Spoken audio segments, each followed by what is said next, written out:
You're listening to His Empire of Dirt by Pearlandpine. Chapter 12.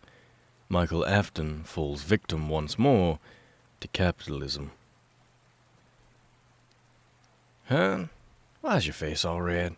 Afton didn't give you any trouble, did he? Clara practically pulls Mike into the apartment, her textbook sprawled out on the table in the living room. Do I get to wallop him? Isabella loudly inquires from the bathroom. No. I'm moving in. Clara excitedly claps and wraps her arms around Mike's neck in a tight squeeze. His mom loved hugs, but he never seemed to receive too many of them. When she releases, Mike breathes a bit easier, and then his shoulders sag. I've got to get a job, though. Well, yeah. How else were you planning on paying rent? Yeah, I know. Do you know anywhere that's hiring? You, sir, are just in luck. Junior's is short-staffed. Plenty of the workers there have been from over the border, so you ought to be fine. Just be presentable in the interview. We can go today if you'd like. That'd be really great. Thank you, Clara. She dismissively waves him off and sits on the floor, her textbook before her. I really am just about your guardian angel, ain't I? Mike doesn't believe in angels, but he thinks that maybe his mother, before she is broken. Perhaps Mike's mother's way to make it up to him for staying with his dad is to help him in the past. Maybe her aiding the fixing of William Afton is her atonement. But why would she need to atone? She never killed anyone, not like Dad, not like Mike. Another fellow is living with us. You know Emily Henry? Something crashes in the bathroom. Oh, you are kidding! Clara beams from behind her medical book and clasps her hands once more. Bella, this has absolutely got to be a sign. She turns from the direction of the bathroom to Mike. She's absolutely enamored with Henry. Don't you start, Caputo, Isabella yells. She says it's a love at first sight, but I think that involves both parties seeing each other, as opposed to some light stalking. It's not stalking. We walked the opposite way coming from the laundromat. Sure.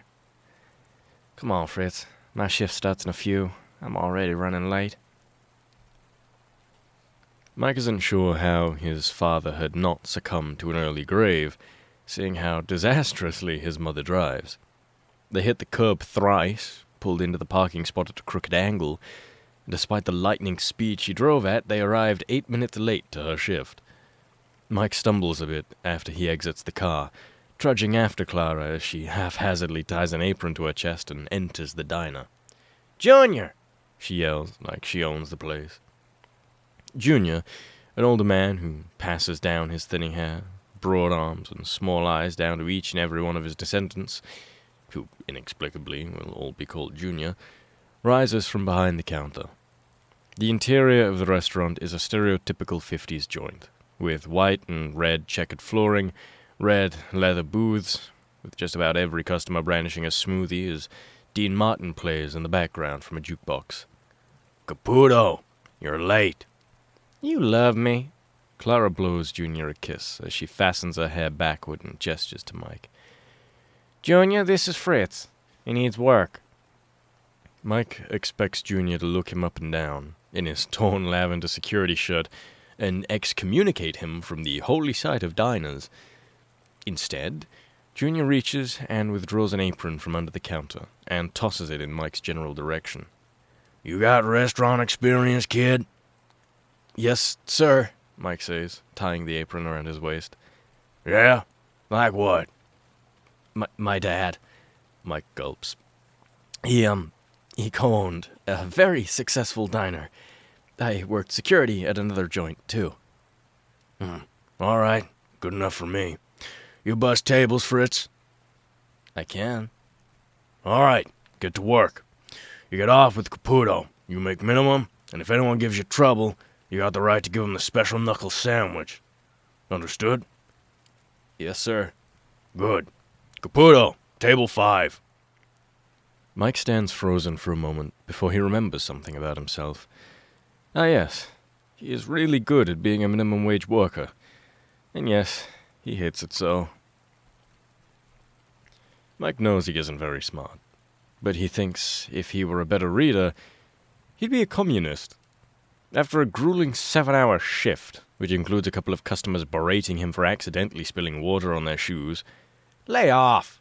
Clara barks, which Junior approvingly nods at, sweating through his only good shirt, and sufficiently embracing and practically becoming the scent of grease, Mike has made less than $6. He doesn't really understand capitalism, but he understands that it is one of the reasons that Freddy's, as a company, never fully close, even after the gruesome deaths of several children, as well as being the prime motivator for that sick fuck that Mike detested as a boss to open up Fazbear's Fright. Putting it down to kill Spring Bonnie was just the cherry on top of his vengeance against his father.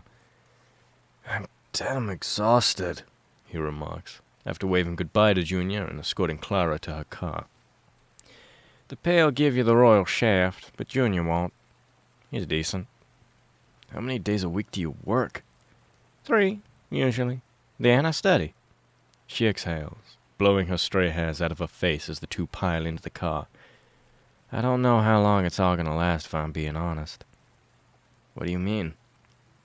"My grandma. I mentioned before, you know. She's sick. She's really sick. She's going to die, and it will ruin you. I think I wanted to become a doctor to heal people, especially 'cause she taught me to. But when I have to help her, I don't think I can do it without her. Some people just have their person, you know?" She starts the car and pulls out of Junior's as the sign blinks out of existence. "I'll drive you to Afton's, all right?" "Right. I'm sorry about your grandma, Clara. You're really strong for carrying all of that." "Just life, you know. No one said it was fair. Hey, do you think Afton will appreciate me making fun of his accent? Or will that make him detest me? Really, I don't think I'll be able to get 2 conversations in without saying, 'Oi, governor,' or something along those lines." Mike sharply laughs as Clara pulls in front of William's apartment complex. And then Mike remembers, yes, he lives here. He once more lives with his father. "Honestly, he'll hate it," Mike grins. "You should do it." "Brilliant." Then, in a British accent, she repeats herself. "Bloody brilliant, love." The two of them are laughing at the novelty before they can help it. Before Mike can exit the car, Clara tugs his sleeve. "Okay, for a payment, you're joining me in my scheme." "Scheme?" "Well, you're living with Afton and Emily. You got to insist they remain bachelors, you know." When Mike replies with a blank face, Clara groans under the steering wheel. "Your whole species of boy is entirely doomed, you know. Bunch of fucking morons." She blushes when she realizes her crass language, and Mike startles even more, because really, Mom didn't curse, especially not with fuck. "Sorry. No, don't worry about it. You're entirely right. Especially with those two, I think." Clara cautiously chuckles and continues to elaborate. "Right. So you gotta make sure that they stay single. And you've gotta talk us up, you know? Talk about how brilliant I am, and how kind Billy is. And, oh, yeah, mention I'm a dancer. Brits like dancing, yeah? Oh, Christ, isn't that a British stereotype? Tell him I like tea or some crap like that, okay? Just really sell us, and then we'll all wrangle together a group date. I think. That's my scheme. I'm counting on you, Smith." Mike offers her a stiff salute. "Yes, Mom." He waves to her after shutting the car door. He mouths a thank you as she pulls away, and underneath the flickering lights of the apartment building, Mike imagines he is entering the belly of the beast. The windows its bright eyes, the door its gaping maw, and his father and his knife, the teeth that will chew Mike up and spit him out. "This is so fucking stupid," Mike remarks to himself as he enters the building. When he knocks on the door, Henry is the one that greets him. "Fritz!" he exclaims, and he excitedly pulls Mike into a hug, as if they're old friends. good to see you. Oh, you're just getting off work, I see. Come on in. You must be exhausted. A few of Henry's boxes are already situated within, surrounding the bedroom closet to the bathroom. To Mike's delight, and a bit to his chagrin, there are power tools spilling out of one of the boxes. "You're a builder?" Engineer, Henry corrects, but not in a condescending way, but in one of genuine excitement. I want to build robots for a living. Silly, I know. "No, it's not silly," Mike counters, and his internal monologue adds, "It's deadly. You will fail to calibrate Freddy's head, and it will kill my brother after I fuck up. And when you do it again with Mangle, Jeremy will." I think it's interesting. That's what William said, Henry says, scratching the back of his neck. When Mike studies him more, and the guilt mounds like waves against an already breaking dam, he realizes how out of place his uncle is. He distinctively looks not 50s or 60s. Rather, his blonde chestnut hair is long and not slicked back, and his glasses hide his brown eyes. He's wearing just a t-shirt, his large arms and gut pronounced against it. Mike always thought that Dad and Henry paralleled the animals they portrayed. Henry, the bear, protective, large, kind, and William, the rabbit, fast, lean, cunning. He's an engineer too. Hey, can I ask you something? Should. Mike takes his shoes off, leaves them by the door, and mercifully reclines against the couch. Henry sits next to him and nervously looks to the door. Do you... He gulps and shakily laughs. Does something odd strike you about William? Duh. How do you mean? Well, he goes back to scratching his neck and shrugs. He didn't talk a lot when I interviewed for the place. Instead, it looked like... I don't know, it's probably silly, but it looked like he was studying me. Like how I study my robots. And his laugh is clipped, too. Like he's in on the joke, but you aren't. Plus, honestly, he seems pretty perturbed by me. But he accepted my request to move in. Helped me bring boxes in, too. The whole time, though, he just kept watching me. It was unnerving, I think. But the moment I went to confront him about it, he just snapped. On this charm. He's very charming, you know. Handsome. Henry then sporadically coughs into his shoulder, choking on nothing.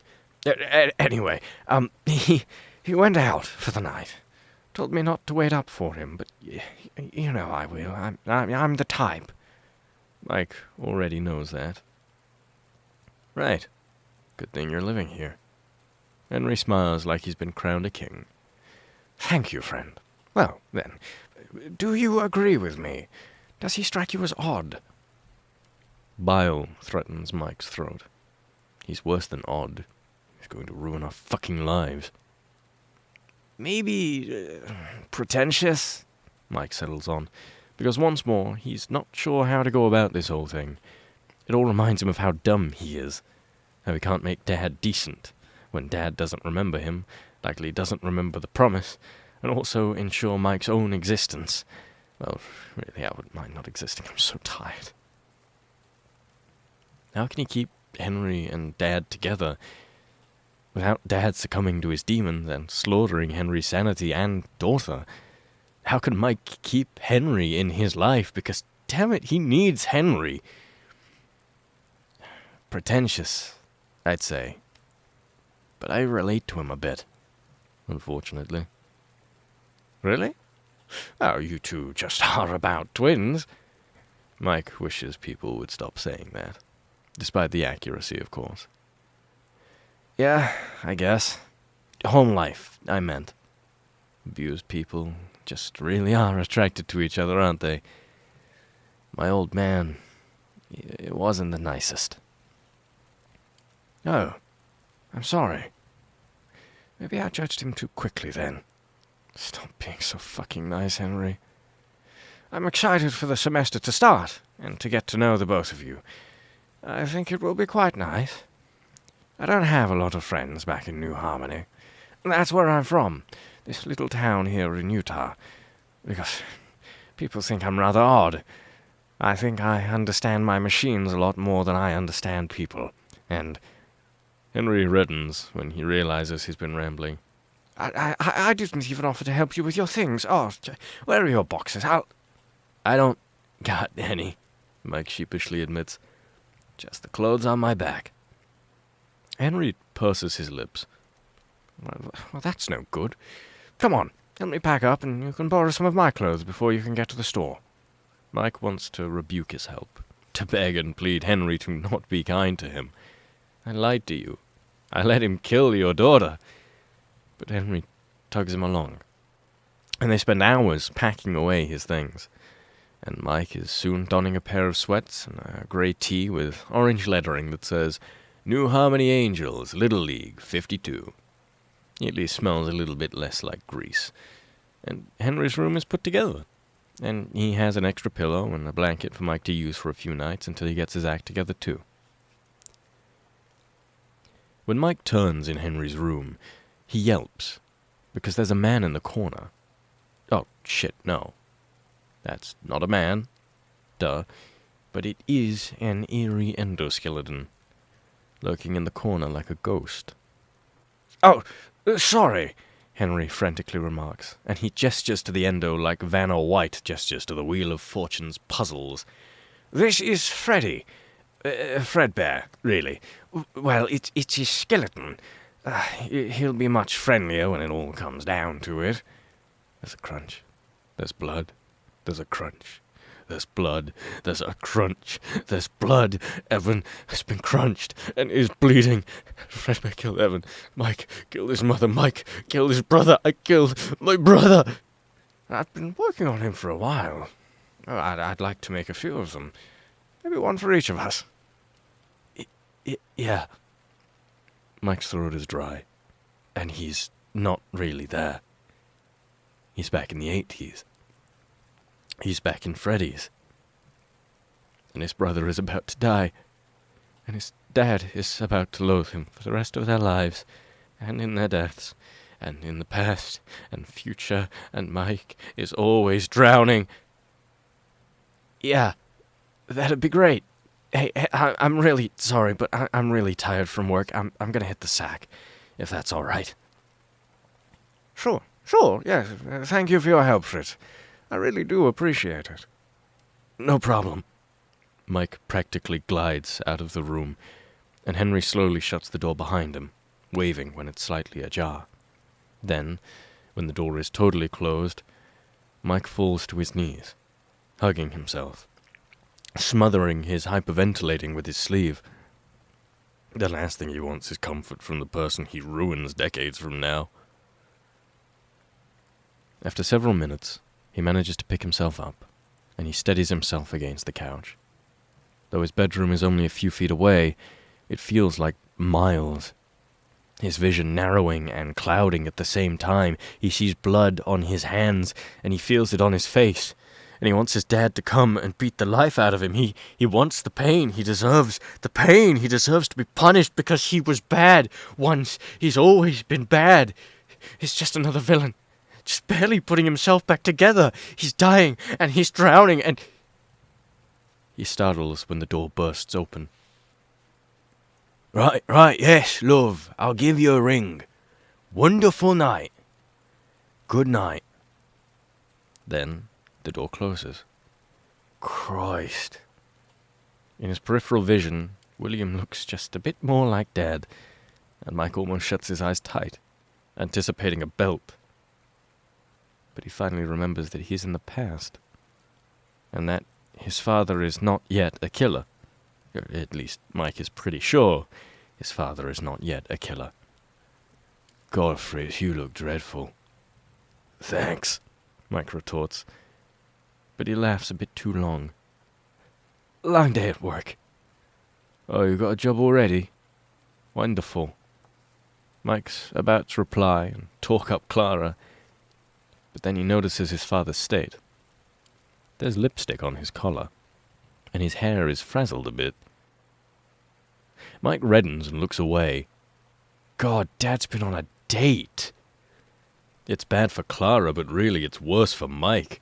The last thing he wants to do is imagine William Afton, murderer and abuser extraordinaire, getting action.